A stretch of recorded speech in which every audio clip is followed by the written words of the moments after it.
guys, welcome to another 2-minute devotion with Dad. This is Matthew 22 we're in, slowly moving through. Today's one is quite amazing actually, not about the content but the concept that Jesus addresses. So we've got the Pharisees meeting together to plot how to trap Jesus into saying something for which he could be arrested. They sent some of the disciples along with the supporters of Herod to try to trap him with this question about taxes. Jesus gives his reply. And then the same day, Jesus was approached by some Sadducees, religious leaders who say there is no resurrection from the dead. And they posed their question to him. Now, once again, the content I won't go into, but the concept. And then he was able to silence those people too. Now, one thing in my Bible, which is pretty cool, there's this Jewish society page, which is zoom out. So you've got the Pharisees, you've got the teachers of the law, the scribes, the Sadducees, the priests, the Essenes, and the Zealots, so the general classes of people, and then the High Council. So this graph shows you where they fit on the scatter plot diagram. If they were highly political or socio-religious, or if they were separate from others. And you can see where the extremes, where they fit into in this general breakdown. Now, the Pharisees were the first group, and it doesn't say where the supporters of Herod were, this one, so I'm not sure exactly. But the Sadducees are here. So he's been approached by two different groups of people on the same day. And one thing that is just amazing is the preparedness of Jesus. So he was able to deal with both extremes of thought. Now, these would have been highly calculated questions to try to trap him, like the Bible says. And he was able to answer each one of these questions from their own viewpoint, but also from the viewpoint of God.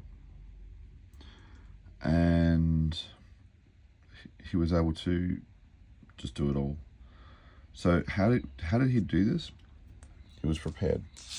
He knew his Bible. He knew his stuff, even to the point where he was able to point out that the Sadducees, who say there is no resurrection from the dead, actually answered a question about the resurrection.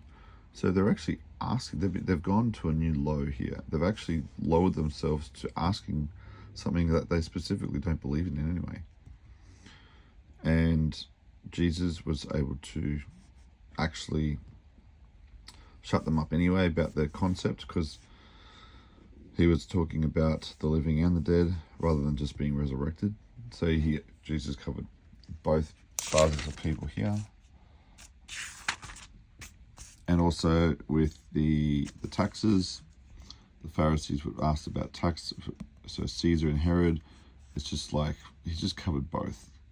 Give to Caesar what's Caesar's, give to God what's God's. So my challenge to me and also to you is that we need to know our Bible. We need to know our stuff. How does it happen?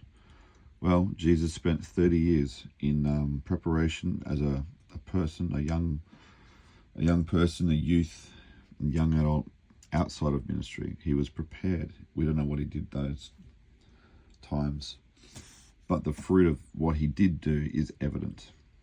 He knew the law, he knew the scriptures, he knew everything, each angle that any one of these guys could hit him with, he was ready.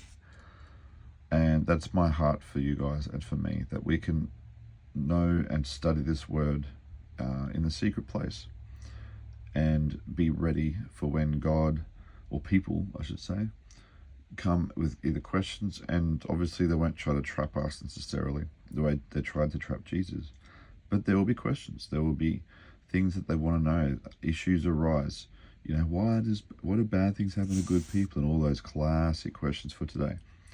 We need to be prepared. And if we can't be ready, we're going to let people down. And it's not about letting them down necessarily, but it's about being able to defend our faith and defend why we believe what we believe, why we have our certain approach, why we respond how we do, why we don't do certain things or say or whatever certain things. They're watching, they're curious, because, you know, Christians have a good name when it suits people and a bad name when it also suits them. Not the Christians, but the people that they're trying to sort of point out as examples of, wow, that's why I don't become a Christian. So people are watching, and all we need to do is know our Bible, know our word, know our God, and be ready, be prepared, as Jesus was. This is the ultimate example. And once again, I haven't even gone into the content here. I don't think that matters. I think the fact that he was able to address two groups of people in extreme, from extreme viewpoints the same day, that means there was no time for you know, let me go away and think about this. No, there was just like, bang, this is the answer. You should know this, by the way, as I know this. And he silenced them all. So how about that? That's amazing. It's just incredible. The more I study this, just the more Jesus is, just blows me away. Anyway, bless you guys. Have a great day, and we'll catch you the next one. Bye.